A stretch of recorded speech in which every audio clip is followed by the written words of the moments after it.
martial arts to check out their stories, experience, challenges, and opportunities.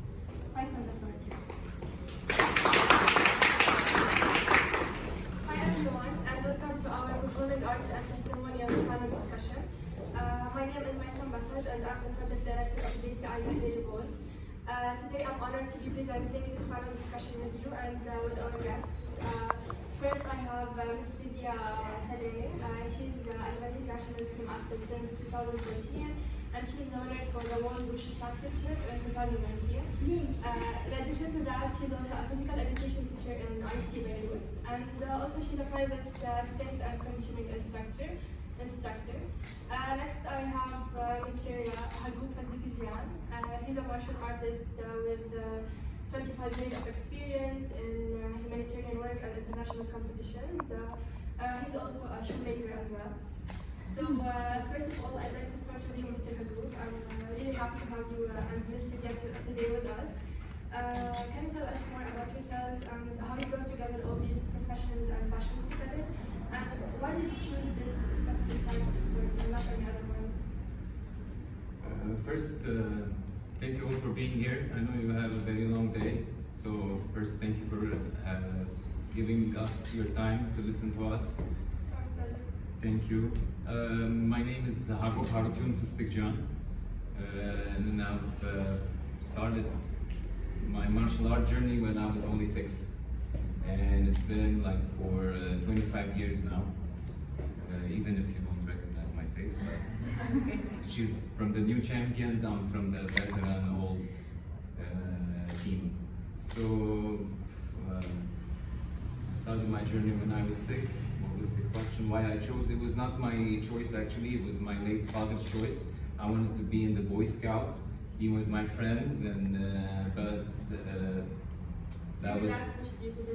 He didn't even push me. He took me and he put me in the club. You know, he was like, "You're gonna do this." But I'm telling you, I wanted to be with my friends, with the Boy Scout and basketball, and we just play. But this was not my case. So I was 6 in 1994, and I had my first Lebanese championship in 1999. I was just yes. And from that, the martial art journey started. But how you felt after this? You enjoyed it? Well, it's a journey. It's not about enjoying it. You have your ups and downs. Sure. And you want to hear the story? Like the first championship I participated. It was the first European Youth Wushu Championship that was held in Belgium, in Antwerp, in 2003. Just imagine a 13-year-old boy representing Lebanon. It's a huge country. It's not a huge country, it's a poor country. You're not supported in any way. You're just holding the flag and going and representing your country.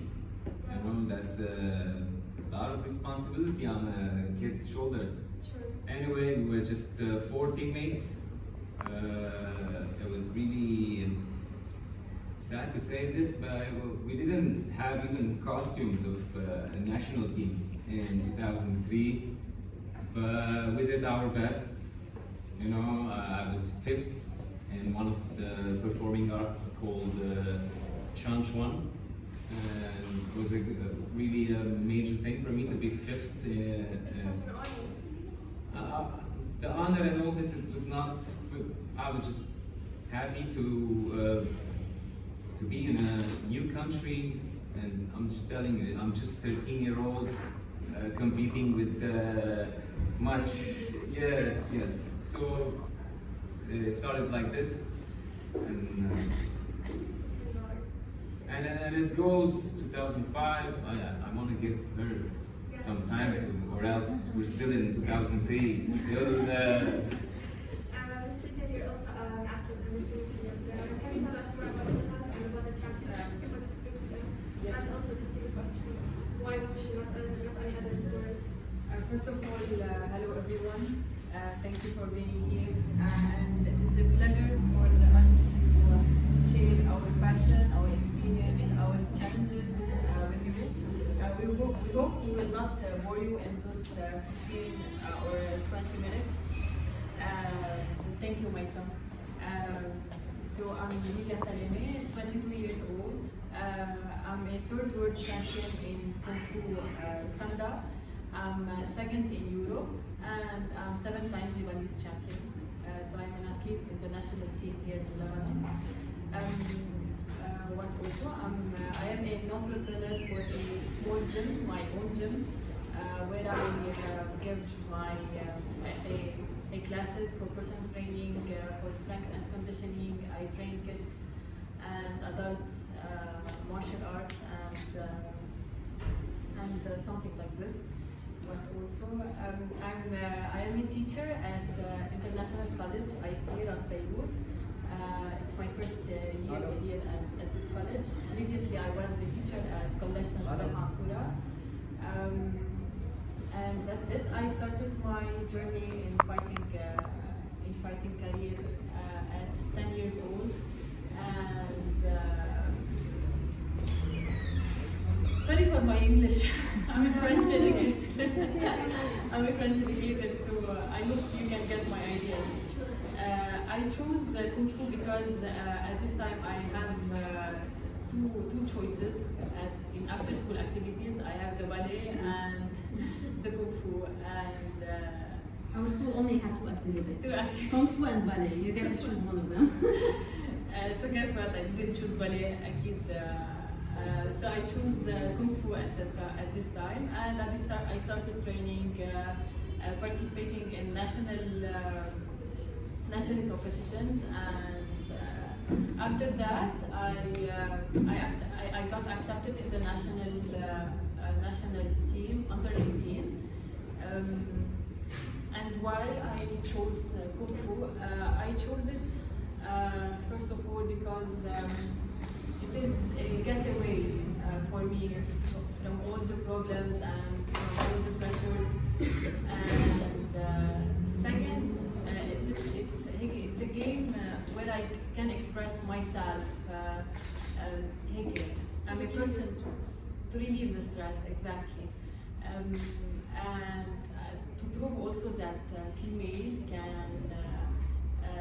can participate and can be equal in those games. And that's it. It's so interesting. I want to ask you, what are the challenges and obstacles that you face in your journey? I faced actually three main challenges. The first one was one of one of the person who is very close to me. He is my father, who didn't like, was objective to see his daughter in this field, in this game, in this fighting career. It's something abnormal. Exactly. So I was hiding on him and going to the training without letting him know. Let him rest in peace. I know, but when he started seeing me achieving a national and international achievements, starting to get gold medals. When I got the third world champion, he was very proud, and he started to accept this fact. Second challenge was the financial issue. You know, as Hagop mentioned before, you know, as an athlete, as Wizara عنا بلبنان, we are not fully supported. We are not supported at all. Exactly. Financially. So when we have international competitions, so we go by ourselves to find sponsors, to find to work, and because we have the travels, the logistic part, the travels, the nutrition, the physiotherapist, the transport, everything was on us, and it was at the same time a pressure, and it was draining our energy to find this and to resolve this issue. For example, when we go to China, we have the ticket around 2000. So expensive. It was so expensive. Accommodation, And the accommodation, trainings, training, food, logistically, we lack the capital. We lack the capital. Third challenge was that that was, I didn't find so many girls to train with. I always train with boys. يعني هيك it was a challenge إنه أنا بحب أتمرن مع بنات. I want to challenge myself. I want to يعني when we start at the girls هون نفس الشيء برا يعني أنا I have to train with girls to perform good internationally same as boys. يعني كنت على طول أنا أتمرن مع boys يا هن يخففوا لي أنا أقويلهم يا يعني هيك يعني شوي ما كنت شوف بنات كرمال هيك هلا بحب شارك بقصص لشجع البنات على هذا الشيء to encourage women to participate in such heavy games. So those were my challenges. How did you stay motivated and positive during all these shows? And you completed on this path? I stayed motivated because I wanted. I was passionate about it. In the last 2 years, every Lebanese citizen were passing in a difficult. Suffering from the crisis we have. Exactly. So always I do the mental agility and I do like mental treatment to find solutions. So interesting. So I was having my gym. It's 1 minute away from my home, and I trained myself. I stay motivated. I participated in the Lebanese championship. As you know, كنا عايشين كورونا وما كان فينا نسافر بجد. So always we find ways. We train ourselves because we have a goal, we have a passion, and I'm still very young to. And I can give more. I want to give more at this age. Same question, Mr. Hagop.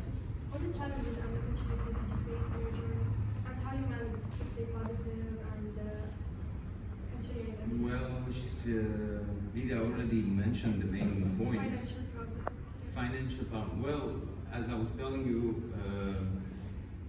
why the honor didn't mean like, okay, I participated in an international tournament and I got recognition.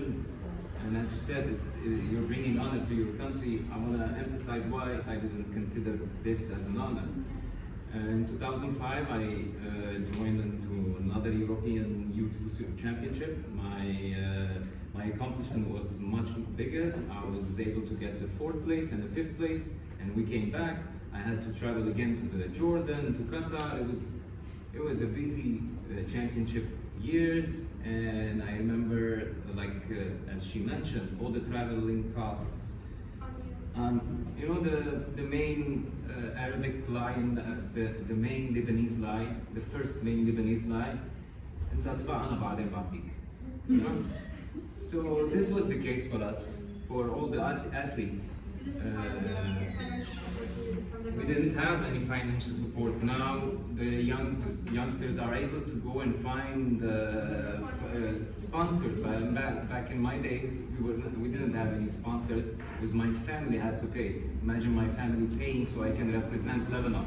And when we came back and we went to they told us, we're gonna go and see the minister now, and he's gonna congratulate you in a good way. And we went to the ministry, and while entering, the minister was fixing his pants, and it was like, "Oh, Kungfu, come on, show us some moves." But this isn't us. We're not a circus. We're not that we show you a move and you smile and you'll be, good guys, continue the good work. This was not. When I saw all this, I was like, I don't want to be in this field. I don't want to be a champion. I don't want to do this and this and this and this. I don't have the money. I'm paying for my country. And plus, when you're traveling, you're meeting a lot of teammates from other countries and you're talking with them. And I remember one time talking with an Algerian team captain, and he was like, I asked him the question, what do you work? I was back then 17 years old, I was still in school. And school last year, you're trying to plan what are you gonna do, what's your career, university, and he was older than me. He was like, what's this question? I'm like, how do you live? What do you do and work? And he was like, I got 3 gold medals. Each gold medal my country gonna pay me 5,000. I was like, what? Like I paid from my pocket money to come to here to Jordan to compete in this. We didn't have anything here. Imagine it was me and a teammate, 2 people representing Lebanon, our club representing Lebanon, just 2 people. Without the coaches. We were just me and him. We went. We represented ABBA, Armenian Black Belts Academy. Just the 2 of us. We were the second. We took the 2nd place in all the countries in Arabic world. You know? Thank you. Thank you. And this is done all by ourselves. I'm sure she's gonna face this now. She is facing that. You know, and if you don't travel, you don't see, you will not expand. You will be just okay. I'm Lebanese champion. Okay, I'm happy. But is this what you want to do? It's just is the medal thing you want? You can buy tons of medals, you know. But unfortunately, we live in Lebanon, and we have the most magnificent individuals, expertise. We got everything, but we don't have the support system for this individuals in any kind of fields. This is my personal opinion. Actually, I was going to ask you what opportunities did Lebanon offer you, but it's obvious. None, actually, none. Even today, I was thinking about this question. What did Lebanon offer me? Unfortunately, with the heart broken, I can say that it didn't find anything. anything. Like, it's nice. I remember, it's nice if you get new sneakers. You know, if your country gives you some new sneakers, if you're an athlete, or it's nice to wear a costume written Lebanon and the cedars on it. You know. Feel proud that you're representing Lebanon. Yes, exactly. But definitely it's an honor for you that you're doing this for yourself, and you made all these achievements by yourself. It's amazing. I worked, thank you for that. You didn't even hear the quarter of it, but it was my journey. You're right. This is the only thing I know to do. You know, this is my craft, I can say. You know, and I had the chance to even change styles, even change schools. I wasn't fixated in one kind of martial arts, just the Chinese one. I was able to go to the Brazilian, to the Japanese. You know, in Lebanon we have a Lebanese martial art, but nobody knows that. I'm sure you've seen in traditional villages, in weddings, they do the Sayf Uteres, you know? But this is our cultural, traditional martial art. But unfortunately, again, It's not presented. unfortunately. What is your advice to our youth from your experience? My advice to the youth, well, this is advice my late father used to tell me. If you have a nail, you just scratch your head. Don't wait someone else to help you. And you just keep on doing what you love, and pray for the best and prepare for the worst, and just be yourself. Because like in performing arts, I'm not gonna emphasize in our art, we can say in music, dance or theater, or even in martial art, we can just come up here and show you some moves and but this is not the art. The art, if I can be myself completely and freely, well, this is the performing art. That's the difficult part. It's easy to show movements, but to be yourself and express it truly, It's hard. that's the difficult part. Thank you. Do you have something to add?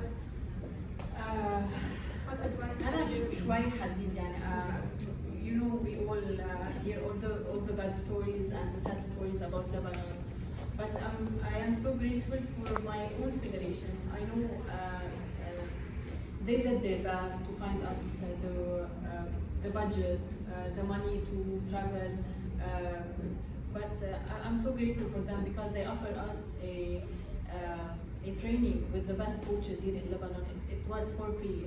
We are the national team there, and they have the contact with the Chinese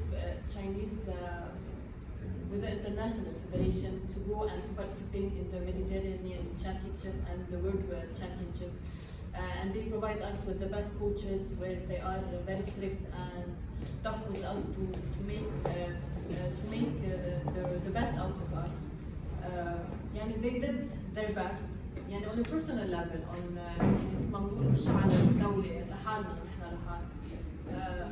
I'm very thankful for them. I'm very thankful for them, and I love them.